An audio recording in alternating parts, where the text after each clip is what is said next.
मौलवी के भेष में साहब और पंडित का घर रात के गहराते सन्नाटे में एक अनजान मुसाफिर गांव के बीचों बीच बने पंडित रामशरण के घर पहुंचा। मुसाफिर ने सफेद कुर्ता, सिर पर टोपी और हाथ में एक बंडल पकड़ा हुआ था।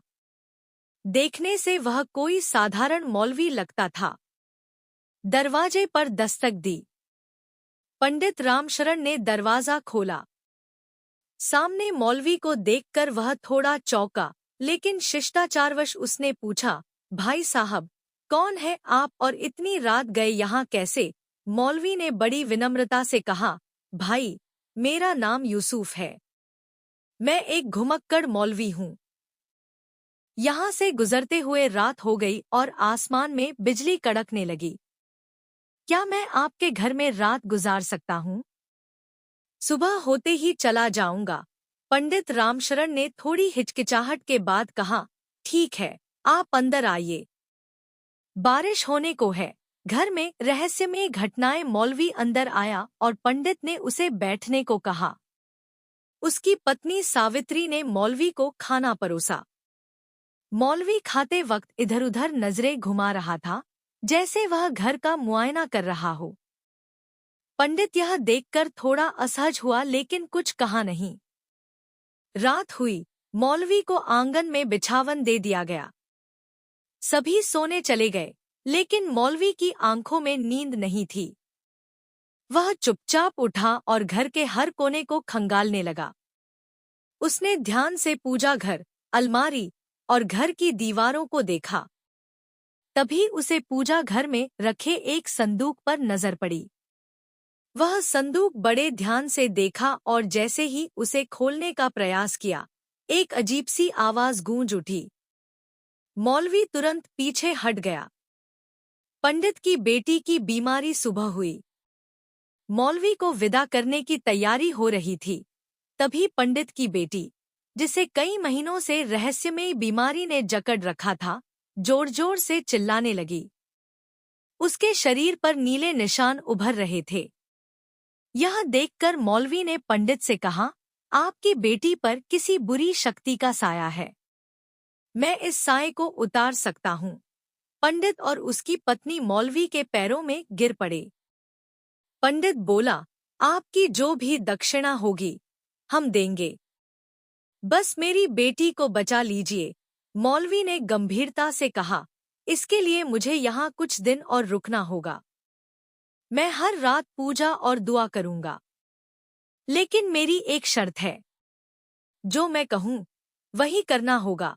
मौलवी का असली मकसद मौलवी, जो वास्तव में एक चालाक ठग था, ने अपनी चालें चलनी शुरू की।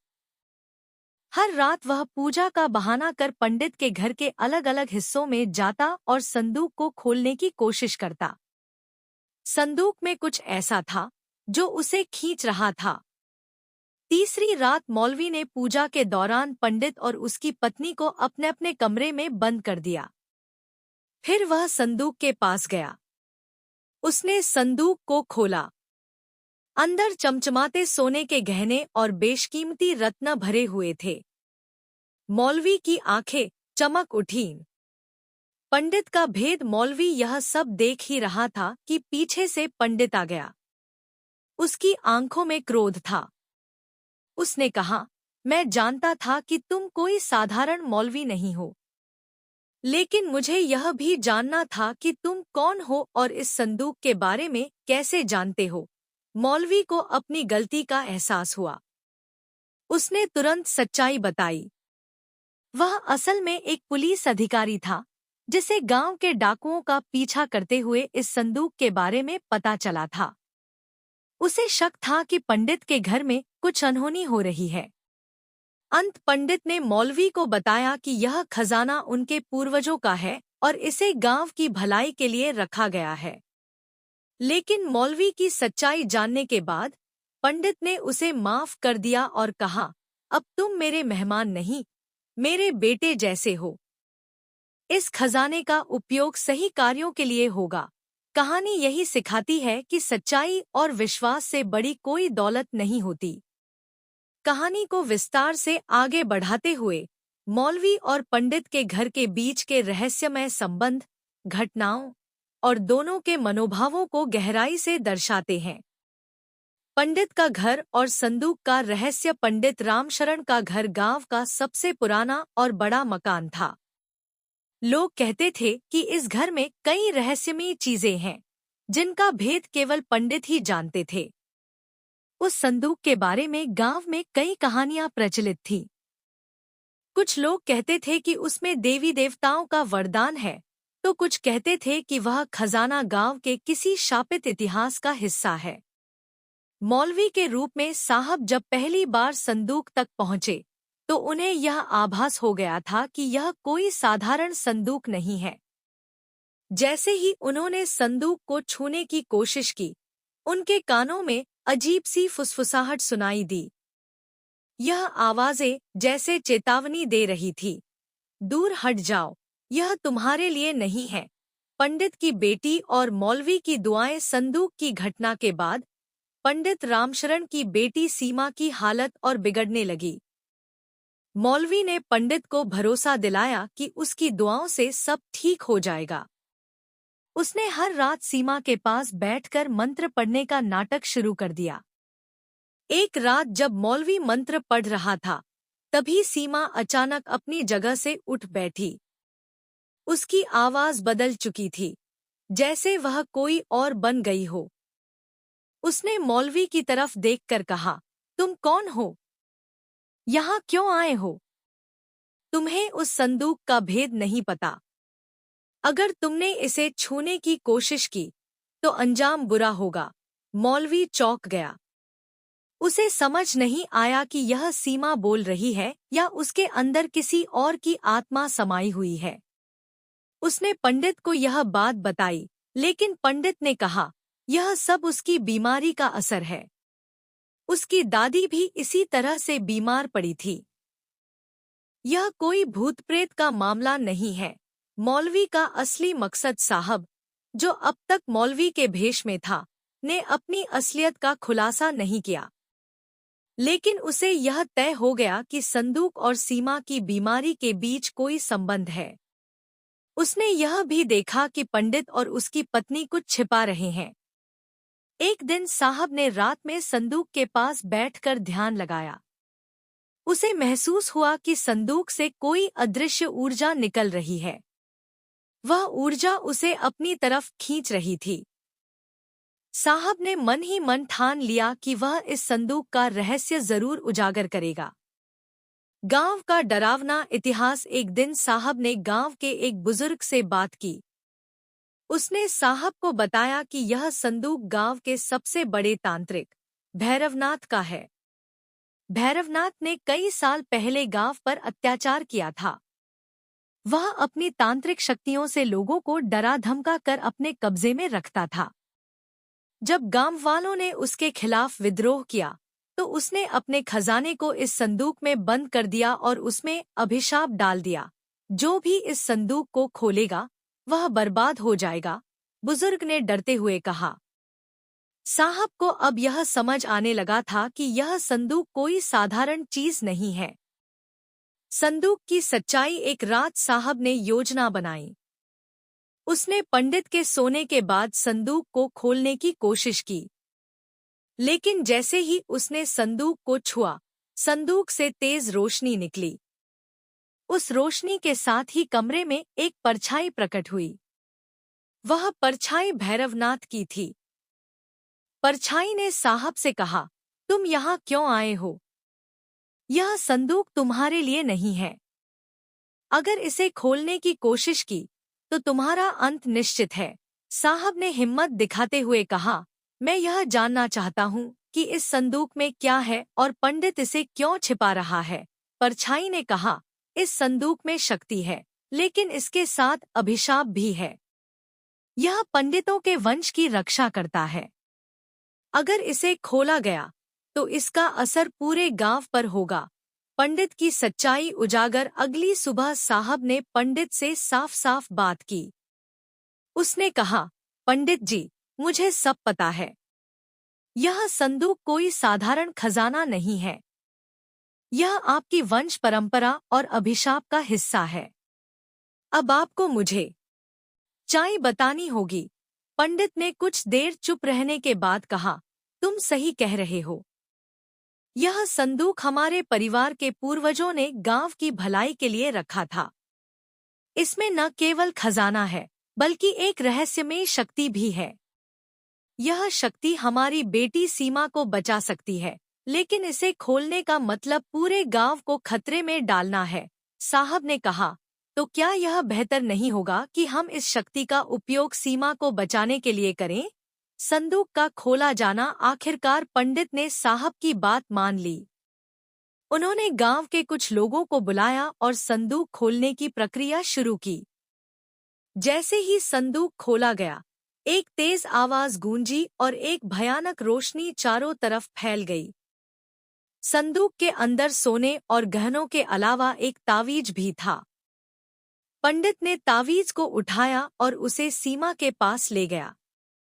उसने तावीज को सीमा के गले में बांधा और कुछ मंत्र पढ़े। कुछ ही पलों में सीमा की हालत सुधरने लगी। उसके शरीर से नीले निशान गायब हो गए और उसकी आंखें फिर से सामान्य हो गईं। भैरवनाथ का अभिशाप। लेकिन संदूक खोलने का नतीजा तुरंत सामने आया। गांव में अजीब घटनाएं होने लगी। पशु मरने लगे, खेत सूखने लगे और गांव वालों ने डर के मारे पंडित से सवाल करना शुरू कर दिया। पंडित और साहब को यह समझ में आया कि जब तक संदूक को वापस उसकी जगह नहीं रखा जाएगा, तब तक गांव की समस्याएं बढ़ती रहेंगी। अंतिम बलिदान। पंडित ने साहब से कहा, इस अभिशाप को खत्म करने का केवल एक ही तरीका है। हमें इस संदूक को एक विशेष स्थान पर ले जाकर हमेशा के लिए बंद करना होगा। लेकिन इसके लिए किसी को अपने प्राणों की आहुति देनी होगी। साहब ने खुद को बलिदान के लिए तैयार किया। वह संदूक को लेकर जंगल के उस स्थान पर गया जहां भैरवनाथ ने अपनी तांत्रिक साधना की थी। जैसे ही उसने संदूक को वहां रखा और मंत्र पढ़ा, एक तेज विस्फोट हुआ। साहब वहीं पर लुप्त हो गया और उसके साथ ही भैरवनाथ की परछाई भी गायब हो गई। गांव की शांति। इसके बाद गांव में सब कुछ सामान्य हो गया। पंडित की बेटी पूरी तरह ठीक हो गई। पंडित और उसकी पत्नी साहब के बलिदान को हमेशा याद करते रहे। उन्होंने उसकी याद में गांव में एक मंदिर बनवाया। यह कहानी हमें यह सिखाती है कि कभी-कभी सच्चाई को जानने और दूसरों की भलाई के लिए त्याग करना ही सबसे बड़ा धर्म होता है। पंडित का घर। रहस्य और इतिहास। पंडित रामशरण का घर, जो गांव के बाहरी इलाके में एक विशाल पीपल के पेड़ के पास स्थित था, हमेशा से रहस्यों का केंद्र रहा था। गांव के बुजुर्गों का मानना था कि इस घर के नीचे जमीन के अंदर कोई अद्भुत खजाना छुपा हुआ है। यह खजाना केवल रामशरण के वंशजों के लिए सुरक्षित था, लेकिन यह खजाना वरदान के साथ साथ अभिशाप भी लेकर आता था। संदूक, जो घर के पूजा कक्ष में रखा हुआ था, उस घर का केंद्र था। रामशरण और उनकी पत्नी सावित्री ने अपनी बेटी सीमा के जन्म के बाद से इसे कभी हाथ नहीं लगाया था। लेकिन सीमा की रहस्यमयी बीमारी के कारण यह संदूक और मौलवी साहब के इरादे आपस में टकराने वाले थे। मौलवी की योजना। मौलवी, जो वास्तव में साहब था, एक गुप्त मिशन पर था।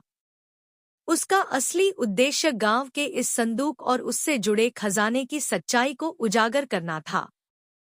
लेकिन साहब यह समझ चुका था कि यह सिर्फ खजाने की बात नहीं थी। संदूक के साथ जुड़ा कोई अदृश्य रहस्य उसे लगातार अपनी ओर खींच रहा था।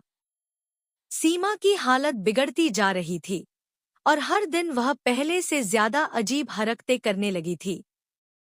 कभी वह घंटों तक अजीबोगरीब भाषा में बड़बड़ाती रहती, तो कभी उसके शरीर पर उभरने वाले नीले निशान उसे और दर्द में डाल देते। गांव के बुजुर्ग से साहब की बातचीत। साहब ने गांव के सबसे बुजुर्ग व्यक्ति नानक बाबा से संदूक के बारे में पूछताछ की। नानक बाबा ने कहा, यह संदूक हमारे गांव के सबसे बड़े अभिशाप और सबसे बड़ी दौलत का प्रतीक है। इसे कभी नहीं खोलना चाहिए। भैरवनाथ ने इसे अपनी तांत्रिक शक्तियों से सील किया था।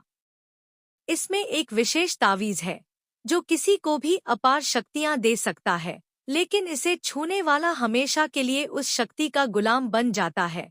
साहब ने पूछा, तो इसे क्यों नहीं नष्ट कर दिया गया? नानक बाबा ने जवाब दिया, यह कोई साधारण चीज नहीं है। इसे नष्ट करने का मतलब पूरे गांव को खतरे में डालना है। इसे सील रखना ही सबसे सही तरीका है। साहब और पंडित का आमना सामना उस रात साहब ने तय किया कि वह किसी भी कीमत पर संदूक का भेद जानेगा। उसने पंडित रामशरण से सीधा सवाल किया, पंडित जी, आपकी बेटी की हालत दिन ब दिन बिगड़ रही है। अगर यह संदूक उसकी बीमारी का कारण है तो इसे खोलना ही होगा। पंडित ने गहरी सांस लेते हुए कहा, यह आसान नहीं है। इस संदूक को खोलने से पूरे गांव पर संकट आ सकता है, लेकिन अगर यह मेरी बेटी को बचाने का एकमात्र तरीका है तो मैं इसके लिए तैयार हूँ। संदूक खोलने की प्रक्रिया पंडित और साहब ने एक विशेष तांत्रिक को बुलाया जो भैरवनाथ के अभिशाप को खत्म कर सके। तांत्रिक ने बताया कि संदूक को खोलने के लिए एक जटिल अनुष्ठान करना होगा, जिसमें गांव के कुछ चुनिंदा लोगों का शामिल होना अनिवार्य है।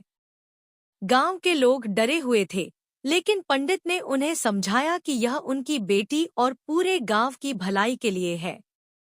अनुष्ठान की रात गांव का माहौल पूरी तरह शांत था।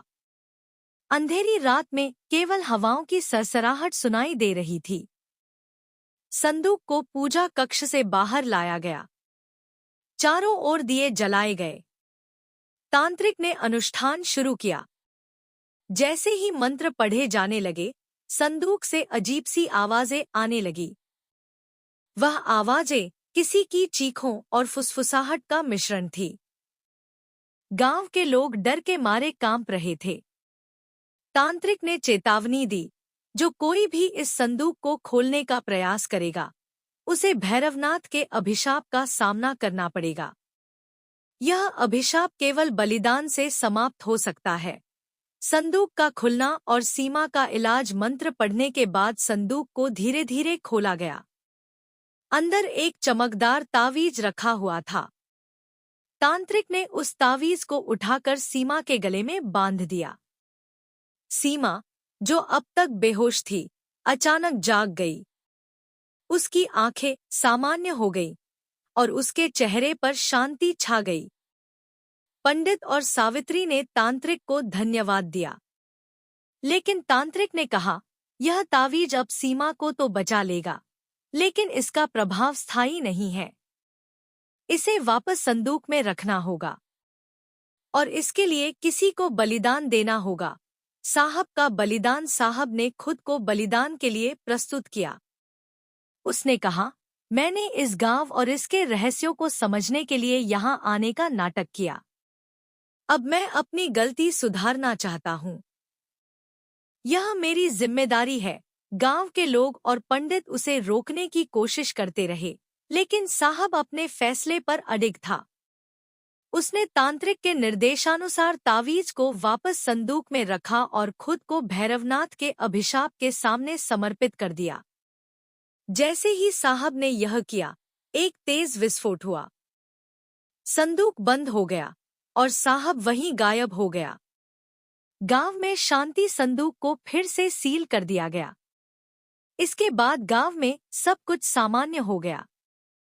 सीमा की बीमारी पूरी तरह ठीक हो गई और गांव के लोगों ने महसूस किया कि साहब ने अपने बलिदान से सबको बचा लिया। पंडित ने साहब की याद में एक मंदिर बनवाया और उसे गांव के इतिहास का हिस्सा बना दिया। कहानी का संदेश। कहानी यह सिखाती है कि लालच और रहस्य के पीछे भागने की बजाय हमें सच्चाई, विश्वास और त्याग का मार्ग अपनाना चाहिए। बलिदान और समर्पण से ही बड़ी समस्याओं का समाधान निकाला जा सकता है।